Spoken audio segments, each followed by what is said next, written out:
আমি প্রধান উপদেষ্টার উপরে সাহায্য চাই, স্বরাষ্ট্রমন্ত্রীর উপরে সাহায্য চাই আমার প্লটটি আমি ফেরত পাওয়ার জন্য। বাড়ি ৭ নম্বর রোড, মোহাম্মদী হাউজিং সোসাইটি, আদাবর, ঢাকা। আমি ব্যক্তিগতভাবে এলাকার কিছু সন্ত্রাসী এবং যুবক জুলুম অত্যাচারের প্রতিবাদে জাতীয় প্রেস ক্লাবে সংবাদ সম্মেলন করতে আসছি। আমি আশা করি আমার উক্ত সমস্যা আপনাদেরকে জানানোর মাধ্যমে আমার কিছু উপকৃত হবে। অদ্যাবধি আমি আমার উক্ত সমস্যার জন্য বিচার চেয়ে আইনের কোনো সহযোগিতা পাই নাই। আমি দীর্ঘ ১৫ বছর যাবৎ এই প্লটটি নিয়ে, দুইটা প্লট নিয়ে সমস্যায় আছি। যে ১৫ বছর আগে আমরা একটা লোকের ভাড়া দেই সাত্তার নামে। সাত্তার দুষ্কৃষ্ট লোক আইনা বলে এই প্লটের মালিক আছে, আসলে মালিক নাই, কিছুই না। মালিক আমার যে কাগজপত্র সব ঠিক আছে। পরবর্তীতে সাত্তার একজন ডিআইজি নামে পরিচিত দেয়। কি নাম জানি বাবা? ডিআইজি নামে হ্যাঁ, ডিআইজি নজরুল হিসাবে পরিচিত দেয়। রাখেন। পরে পরবর্তীতে সে অন্য খানের একটা দাগ নাম্বার দিয়ে একটা দলিল সৃষ্টি করে। সেই দলিল দিয়া এই চৌহদ্দি দিয়া জমিনটা বিক্রি করে দিয়া যায় এবং আমাদের দাগ নাম্বার জমিন বিক্রি হয় না, কারণ তাদের অন্য হানের জমিন এবং ওই জমিন দিয়ে তারা কোনো খাজনা খারিজ করতে পারে নাই। পরবর্তীতে আমরা বিভিন্ন লোকের কাছে আসি, যাই এবং আইনের কোনো সহযোগিতা পাই না। পরবর্তীতে কমিশনার হাসু মিয়া হাসু, তার কাছে যাই। সে বলো যে আমার পোলাপান যাইব, আমার কিছু খরচের টাকা দিতে হইব। ঠিক আছে, আমি দিব। কত টাকা? ৫ লাখ টাকা। তো ৫ লাখ টাকা দিয়ে আসলাম। সে ১০-১৫ দিন পরে কইল যে আমাকে ডাকলো, ডাইকা বললো যে আপনি টাকাটা ফেরত নিয়ে যান, এখানে বিগ আওয়ামী লীগের নেতা, তার সাথে আমি পারবো না, জমিটা যদি বিক্রি করিয়া দেন আমার কাছে আমি কিনে নিব। সে যে দাম বলছে আমরা আসলে তার কাছে বিক্রি করি নাই, আমরা অপেক্ষায় ছিলাম যে আওয়ামী লীগের দল কোনো সময় পতন হইলে হয়তো আমরা জমিটা ফেরত পাব। পরবর্তীতে হাসু মিয়া যেভাবে বলছে আসলে আমরা ওইভাবে বুঝতে পারি নাই। পরে তুহিনের কাছে যাই, ছাত্রদলের সে সভাপতি, সে আওয়ামী লীগের। তুহিনের কাছে যাই। তুহিনে আস্তে আস্তে আমার কাছে ১১ লক্ষ টাকা নিয়ে যায়। নিয়ে যাওয়ার পরে সে সাইনবোর্ড বানায়, সাইনবোর্ড লাগাইব এই কথা বলিয়া পরদিন সে মার্ডার করায়, সে পলায় যায়। পলায় যাওয়ার পরে আমাদের আর পজিশনে যাইতে পারিনি। আর এর আগে ২-১ বার যাই গেছি, আমাদের আরও মারধর করে খেদাই দিছে। তো পরবর্তী আমরা জানতে পারি লেকত আলী শিকদার ছাত্রদলের প্রেসিডেন্ট ছিলেন এবং তার বোন শিউলি শিকদার আমার টিন সেট বাড়িতেই যে ভাড়াগুলি ওঠে সে নিয়ে যায়। ভাড়া ৬০,০০০ টাকা উঠতো, সব টাকা সে নিয়ে যায়। এইভাবে চলতে থাকে। চলার পরে আমরা অপেক্ষায় আছি। পরে ৫ই আগস্টে আমি কিছু লোকের লগে পরামর্শ করি। পরামর্শ করার পরে সে বলল হ্যাঁ, তারা তখন পলায় চলে গেছে, আপনি ই করেন, প্লটে ঢুকেন।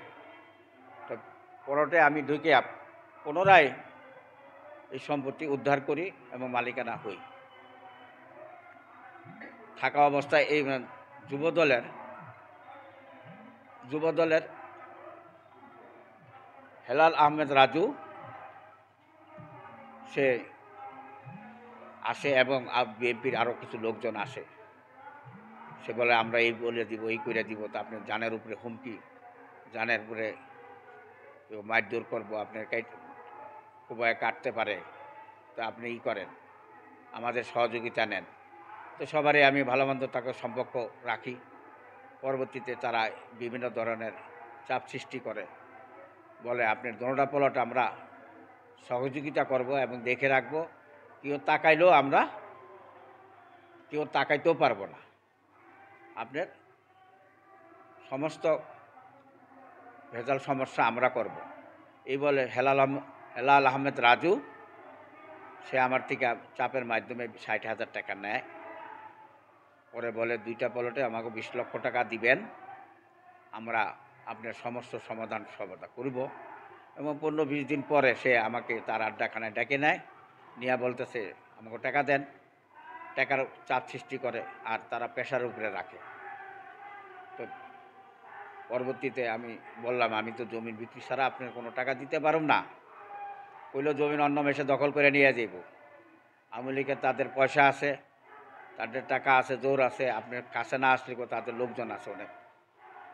তো এইভাবে 10-15 দিন পরে ওই লেকর শিকদারের বোন শিউলি শিকদার হেলাল আহমেদ রাজুর সাথে যোগাযোগ করে। যোগাযোগ কইরা সে তাকে 20 লক্ষ টাকা দেয়।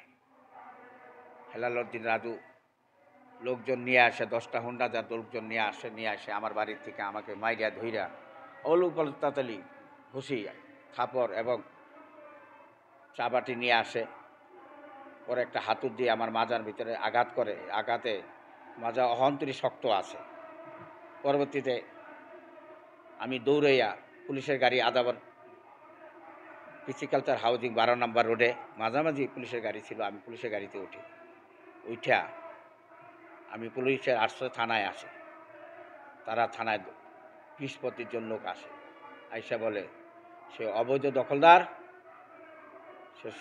সে এই সম্পত্তি তার না, নানান রকমের নানান কথাবার্তি বলার পরে আমি ওসি সাহেবকে বলি, ওসি সাহেব সে তদন্ত করে দেখে, তারকা সাহেব বলে যে না, তার কোনো দোষ নেই, তার কাগজপত্র আছে। এই কথা কোনো তদন্ত করে আমার বিরুদ্ধে কোনো তারা মামলা নেয় নাই। এরপরে আমি সরাদ্দি হাসপাতালে যাই, 2টা ডাক্তার দেখাই। 2টা ডাক্তার দেখাই আমি অনেকগুলি টেস্ট করি। এই টেস্ট করি এবং ওই রক্ত জমে রয়েছে, এটা ঈদের পরে ইনশাল্লাহ অপারেশন করব। এর ভিতরে হেলাল আহমেদ রাজু আমার প্লটে মোহাম্মদী হাউজিংয়ের সোসাইটি প্লটটি ভিতরে সে 2টা দোকান তার আন্ডারে নেয়, একটা রুম তার ভাই থাকে এবং 6 মাস ধরে কোনো ভাড়াও দেয় না। নানান ধরনের হুমকি চাপের ভিতরে রাখছে। আর মানুষের কাছে বলে যে আমি তার কাছে 20 লক্ষ টাকা পাই। তা আমি তার সাথে কোনো চুক্তিবদ্ধ নাই। এবং হেলাল আহমেদের রাজুর সহকারীদের নাম আক্তার, ইমরান, রফিক, সুমন তার বোনের জামাই, আবু সাইদ, নীরব, সন্ত্রাসী সুমন, তার পিতার নাম হইল পেয়ার আলী, এবং কবির আহমেদ আমার দোকানে কোনো ভাড়া দেয় না এবং দলীয় খালেদা জিয়া, জিয়া রহমান, তারেক রহমানের ছবি লাগায়, বিভিন্নভাবে মানুষের থেকে প্রতারণা করে এই ছবির আচরণ মাধ্যমে। আর কখনো আমাকে 5-7 বার মারছে। এই জায়গায় জায়গায় লোক সেট করে রাখছে। লোক সেট কইরা সে দলে দলে লোক পাঠায় মাঝে মাঝেই প্লটে, যে আপনারা কোনো ভাড়া দিবেন না যেই পর্যন্ত ইলেকশন না হয়। তারা কোন পক্ষের থেকে আসছে না আসছে সেগুলি কিছু বলে না। তো ভাড়াটিয়ারা সুযোগ পায় যে ভাড়া আমাকে দিতে চায় না, এবং কয়েকজন দেয়ও নাই। 9 জন দোকান, এমনি 5 জন দিছে আর 4 জন দেয়ও নাই। 6 মাস করে ভাড়া দেয় না।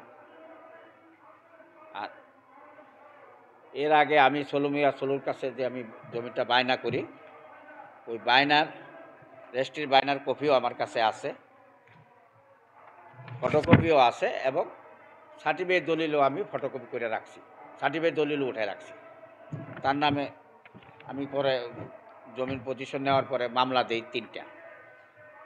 এই মামলার আর্জি এবং ইনজেকশন জারিও করে রাখি।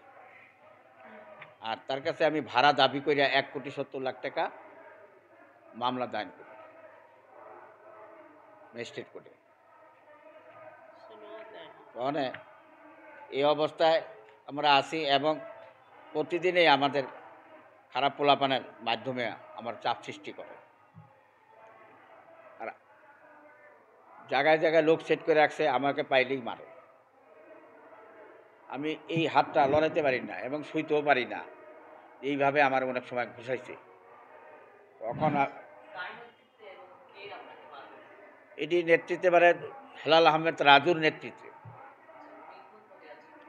উনি সাবেক থানা কমিটির যুব দলের সেক্রেটারি ছিল, সাবেক বিএনপির। হ্যাঁ, না এটা দূরত্ব অল্প একটু দূর,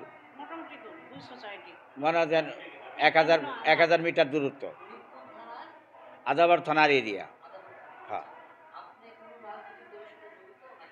না আমি সমর্থন বিএনপির, ওখানে আমাদের লোকই আমাদের বিরোধী। না আমি এমনি কোনো পদে নাই।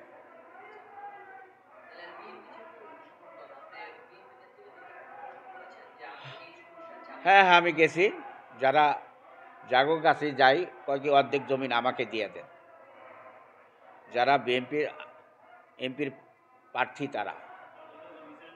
তারাই বলে যে আমাদের অর্ধেক জমিন দিয়ে দেন, আমরা এটা মিট করে দিব। এইভাবে তারা কথাবার্তি বলে। তো নিজের সম্পদ অনেক কষ্টে গোছাইছি, সেই জায়গায় এখন কি তাকে অর্ধেক দিয়ে দিব? এটা হয়নি।